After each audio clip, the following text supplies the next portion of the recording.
নিসংগতা আৰু একাকিত্বই বিগত বহু বছৰ ধৰি ভাৰাক্ৰান্ত কৰিছিল উপাসাক। পৰিণতিত আত্মহত্যা।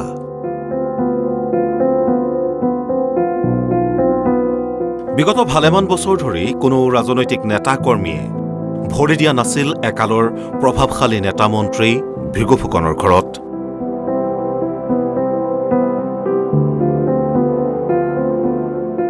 এই বেদনাৰ বাবেই ভৃগু ফুকনৰ জীয়ৰী উপাসা ফুকনে চৰম সিদ্ধান্ত লোৱা বুলি প্ৰকাশ কৰিছে ওচৰ চুবুৰীয়াই। ইয়াত আমি দুজন পুত্ৰী সেনেকুৱাকৈ থাকিব পাৰে। আমি ওচৰ চুবুৰীয়াখিনি যেতিয়া খবৰ পৰা আহে, মাতিলে আমি আহোঁ যাওঁ, সেনেকুৱা ধৰণৰ ঘটনা হৈছে। আমিও মানে এই ধৰণৰ কথা এটা ভাৱধাৰণা আমাৰ ওলাইছে। সেইকাৰণে যে মানে দলীয়ভাৱে কোনেও সহায় নকৰা হৈছে বা খবৰ নোলোৱা হৈছে পিতৃ ঢুকোৱাৰ পিছত। সহায় বাৰু পৰিয়ালটো নকৰিলেও প্ৰথমে খবৰ এটা ল'লেও কমচে কম সেইটো এটা মনৰ এটা শান্তি পায় আৰু। কাৰণ বেলেগ একো নাই, সাধাৰণ পৰিয়াল হ'লে বেলেগ এটা, কিন্তু এটা সময়ত যিহেতুকে অসম চুক্তিৰ স্বাক্ষৰকাৰী ব্যক্তি এটা পৰিয়াল, এই পৰিয়ালটোৰ ঘৰতে যে এনেকুৱা এটা অৱস্থা হৈ গ'ল, তেওঁলোকৰ হয়তো ভাৱধাৰণা এতিয়া আক্ষেপতো কিছুমান তথাপি কোৱা বুলি গম পাওঁ আৰু সংবাদ মাধ্যমত তুলি যে আমাৰ লগত এনেকুৱা ধৰণৰ কোনো কথা পতা নাই। সেই উপাসাৰ মৃত্যুৰ পাছত সোমবাৰে এই ঘৰখনলৈ গৈছে বিভিন্ন ৰাজনৈতিক নেতা। পুৱাই উপস্থিত হৈছিল গৌৰৱ গগৈ। ছাত্ৰ আন্দোলনৰ পৰাই ভৃগু ফুকনৰ ঘনিষ্ঠ সহযোগী জয়নাথ শৰ্মাও উপস্থিত হ'ল উপাসাৰ মাতৃৰ কাষত। মৰমৰ ছোৱালী আছিলে আৰু ছোৱালীজনী ইমান পঢ়া শুনাত ভাল, সেইটো লৈয়ে ফুকনে আমাৰ লগত আলোচনা কৰে। কিন্তু ছোৱালীজনী ইমান ডিপ্ৰেশ্যনত গৈছে বুলি আমি গম নাপালোঁ, আৰু গম পালেও আমি কি কৰিলোঁ, কাৰণ আমাক মনৰ কথাটো দেউতাকৰ পুৰণি বন্ধুসকলক মনৰ কথাটো তেওঁ বেছিকৈ কোৱা নাছিল। এইসকল নেতাৰ সন্মুখতেই উপাসাৰ মৃত্যুক এতিয়া যেন কোনেও মানি ল'ব পৰা নাই। সকলো যেন ঠিকেই আছিল। শুকুৰবাৰে উপাসা ওলাই গৈছিল বজাৰলৈ।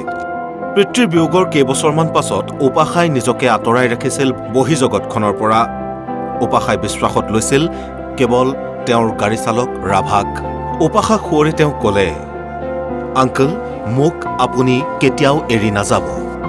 আপোনাৰ বাহিৰে মোৰ কোনো বিশ্বাসী নাই। কয় তেওঁ যে বাৰে বাৰে কয়, আংকুল মোক কোনোদিন আপুনি এৰি নাযাব, আপুনি এৰা নিদিবই। তাৰমানে আপোনাৰ বাহিৰে মোৰ আৰু বিশ্বাস কৰা মানুহ কোনো নাই, আপুনি কোনোদিন এৰা নিদিব, মোৰ লগত থাকিবই। এইটো মাকেও ক'ব কথাখিনি, এইটো কথা চবেই জানে। তাৰমানে খালি মোক সেইটো কথাই কৈ আছিলে। সেইটোৱে মোৰ মনত পৰে যে এৰা নিদিব, আমাক কোনোদিন নিদিব, আপুনি যি হ'লেও মুঠতে আমাৰ লগত থাকিবই, সেই কথাটো কৈ আছিলে। কৈ মৰি গ'ল। এই শুক্ৰবাৰলৈকে কৈছে, মৰাৰ দুদিন আগলৈকে কৈ আছিলে।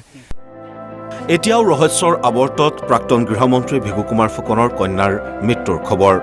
দুটা মহলৰ ওপৰৰ পৰা উপাসাৰ মৃত্যু আত্মহত্যা নে আন কিবা?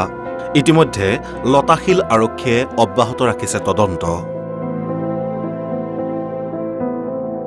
ভিডিঅ' জাৰ্নেলিষ্ট প্ৰিয়ম শইকীয়াৰ সহযোগত গুৱাহাটীৰ পৰা মাধুৰ্য শইকীয়াৰ ৰিপৰ্ট, NB নিউজ।